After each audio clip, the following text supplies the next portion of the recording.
ये लेके चलते हैं। हमारे साथ श्रीराम वेलुयुदन ज्वाइन कर रहे हैं आईएफएल ऑल्टरनेट से। वो बहुत पैनी नज़र रखते हैं फ्लोज के डेटा पे और स्पेशली इस तरह की स्पेशल सिचुएशन। ये जो डेटा बाजार में घूम रहा है कि 3 से 6 बिलियन डॉलर्स की एक्स्ट्रा बाइंग एफआईज की तरफ से आना मुमकिन है, वो समझाएंगे श्रीराम हमें। Shriram, good morning. 18 स्वदेश पे आपका स्वागत है। आप हमें बताएं, ये बाजार का ये मानना है कि एक्स्ट्रा फ्लोज का फायदा होगा एचडीएफसी बैंक को।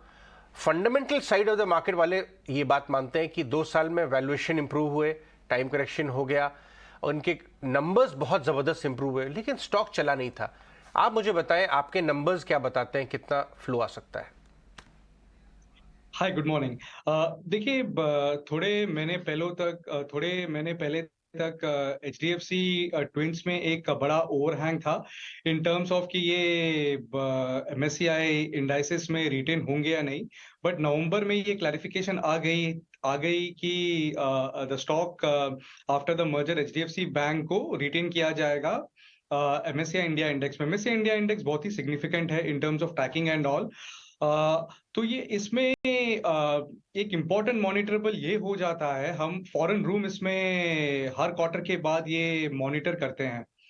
तो अगर हम मेथोडोलॉजी के डॉक्यूमेंट के डिटेल्स में अगर हम ड्वेल करते हैं तो मेथोडोलॉजी ये बताता है कि फॉरेन रूम मर्जर के बाद HDFC limited and HDFC bank में 15% के ऊपर होना चाहिए।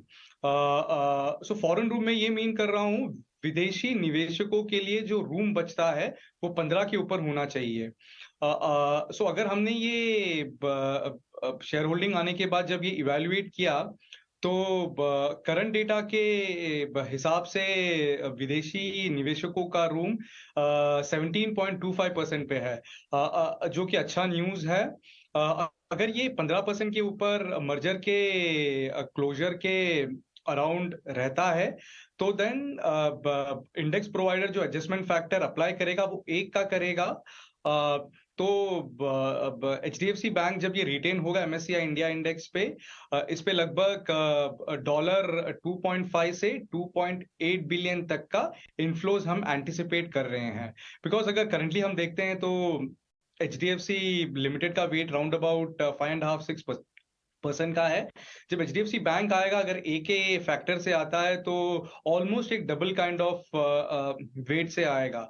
तो जो पैसिव ट्रैकर्स जो होते हैं, जो इंडेक्स फंड्स ट्रैक करते हैं, उन्हें इस क्वांटम का एचडीएफसी बैंक बाय करना पड़ेगा, जो कि बहुत ही पॉजिटिव है स्टॉक के लिए। श्रीराम, ये देखिए आपके स्क्रीन पे वैल्यूएशन भी चल रहे हैं। अभी भी प्रीमियम वैल्यूएशन तो है, लेकिन अपने पीक वैल्यूएशन जो 4-5 टाइम हुआ करता था वहां से करेक्ट हो गया है और अब फ्लोज का केस बन रहा है एक्स्ट्रा, जो आप बता रहे हैं। मैं आपसे एक और सवाल पूछूंगा। आपने अपने रेगुलर कोर्स ऑफ वर्क में क्या ये एनालाइज किया है कि बाकी दूसरे बड़े प्राइवेट सेक्टर बैंक्स में एफआईएस का वैल्यूएशन का स्कोप कितना है?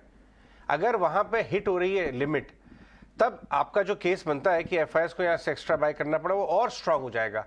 क्योंकि अगर दूसरी जगह ऑप्शन मिल रहा है तो शायद वो वहां जा सकते हैं, बट ऑप्शन ही बंद हो गया है वहां पे, तो यहाँ तो नहीं है। आपने देखा है किसी और बड़े बैंकों में जगह है या वहां पे सब पूरा ब्लॉक है एफआई लिमिट? देखिए, बैंक्स के लिए एक बहुत ही यूनिक सिचुएशन है। देखिए, मैं मोस्टली तो ऑल्टरनेटिव क्वांटिटेटिव एंगल से इवैल्यूएट करता हूँ। I am no expert in fundamentals. But India का अगर हम पूरा रिटोरिक देखें, जो करंटली चल रहा है, बैंकिंग सेक्टर का आप निफ्टी ले लीजिए, सेंसेक्स ले लीजिए, एमएससीआई ले लीजिए, जो भी प्रोमिनेंट बेंचमार्क है इंडिया के लिए केटर होता है। बैंक्स एंड फाइनेंशियल्स का काफी बड़ा वेट, सबसे हाईएस्ट वेटेड सेक्टर होते हैं ये। सो विदेशी निवेशक भी जब इंडिया के बाजार में जब ये इन्वेस्ट करते हैं तो वो बेंचमार्क को कंपेयर करते हैं। लगभग 32 से 34% अक्रॉस ऑल द इंडाइसेस है। बट पूरा इंडिया का रिटोरिक देखे तो अभी थोड़ा सा इंटरनल शफलिंग चल रहा है, because China has started doing well.